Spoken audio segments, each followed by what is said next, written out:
Selamat pagi dan salam sejahtera untuk kita semua. Perkenalkan, nama saya Veronica Sila Franklin. Saya mahasiswi dari Stipa Santi Serius Ruteng semester 4.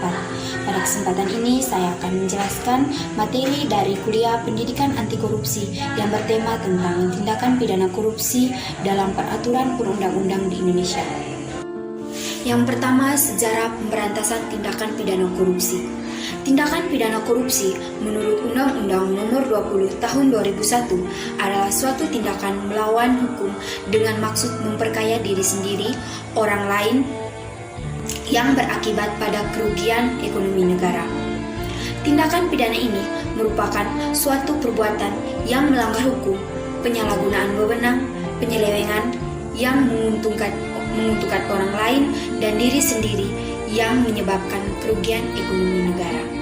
Ada beberapa peraturan perundang-undang yang pernah digunakan untuk memberantas tindakan pidana korupsi. Antara lain, yang pertama, delik korupsi dalam KUHP.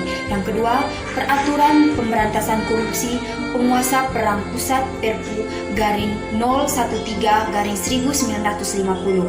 Yang ketiga, Undang-Undang Nomor 24 PRP tahun 1960 tentang tindakan pidana korupsi. Yang keempat, Undang-Undang Nomor 3 Tahun 1971 tentang pemberantasan tindakan pidana korupsi. Yang kelima, TAP MPR Nomor 11/MPR/1998 tentang penyelenggaraan negara yang bersih dan bebas korupsi, kolusi, dan nepotisme. 6. Undang-Undang Nomor 28 Tahun 1999 tentang penyelenggaraan negara yang bersih dan bebas korupsi, kolusi, dan nepotisme. Yang 7. Undang-Undang Nomor 31 Tahun 1999 tentang pemberantasan tindakan pidana korupsi. Yang ke-8. Undang-Undang Nomor 20 Tahun 2001 tentang perubahan atas Undang-Undang Nomor 31 Tahun 1999 tentang pemberantasan tindakan pidana korupsi. Yang ke-9, Undang-Undang Nomor 30 Tahun 2002 tentang Komisi Pemberantasan Tindakan Pidana Korupsi. Yang ke-10, Undang-Undang Nomor 7 Tahun 2006 tentang pengesahan United Nations Convention Against Corruption tahun 2003. Yang ke-11, Peraturan Pemerintah Nomor 71 Tahun 2000 tentang peran serta masyarakat dan pemerintah, penghargaan dalam pencegahan dan pemberantasan tindakan pidana korupsi. Yang terakhir, Instruksi Presiden Nomor 5 Tahun 2004 tentang percepatan pemberantasan korupsi. Yang kedua, latar belakang lahirnya delik korupsi dalam perundang-undangan korupsi. Secara umum, lahirnya delik-delik korupsi di dalam perundang-undang korupsi dapat dibagi dalam dua bagian utama, yaitu yang pertama, delik korupsi yang dirumuskan oleh pembuat undang-undang. Delik korupsi yang dirumuskan oleh pembuat undang-undang adalah delik-delik yang memang dibuat dan dirumuskan secara khusus sebagai delik korupsi oleh para pembuat undang-undang.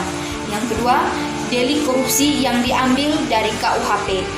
Delik ini di mana dapat kita bagi menjadi dua bagian, yaitu yang pertama, delik korupsi yang ditarik secara mutlak dari KUHP. Delik yang ditarik secara mutlak dari KUHP adalah delik-delik yang diambil dari KUHP yang diadopsi menjadi delik korupsi, sehingga delik tersebut di dalam KUHP menjadi tidak berlaku lagi. Yang kedua, delik korupsi yang ditarik tidak secara mutlak dari KUHP. Delik korupsi yang tidak ditarik secara mutlak dari KUHP adalah delik-delik yang diambil dari KUHP yang dengan syarat keadaan tertentu, yaitu berkaitan dengan pemerintahan tindakan pidana korupsi.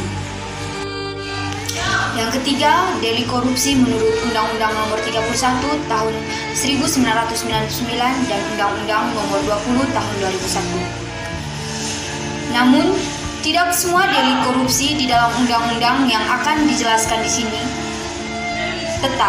tetapi beberapa perbuatan korupsi yang utama dan umum saja, termasuk mengenai gratifikasi yang belum banyak dipahami oleh masyarakat. Adapun beberapa delik-delik korupsi yang diatur dalam undang-undang adalah sebagai berikut. Yang pertama, kerugian keuangan negara terdapat dalam pasal 2 dan pasal 3. Yang kedua, suap menyuap terdapat dalam pasal 13, pasal 5, pasal 11, pasal 12, dan pasal 6. Yang ketiga, penggelapan dalam jabatan terdapat dalam pasal 8 dan pasal 9 dan pasal 10. Yang keempat, perbuatan curang terdapat dalam pasal 7. Dan yang terakhir, pemerasan terhadap dalam pasal 12E. Yang keempat, gratifikasi. Undang-Undang Pemberantasan Tindakan Pidana Korupsi Nomor 31 Tahun 1999, Undang-Undang Nomor 20 Tahun 2001 memperkenalkan suatu perbuatan yang dikenal sebagai gratifikasi.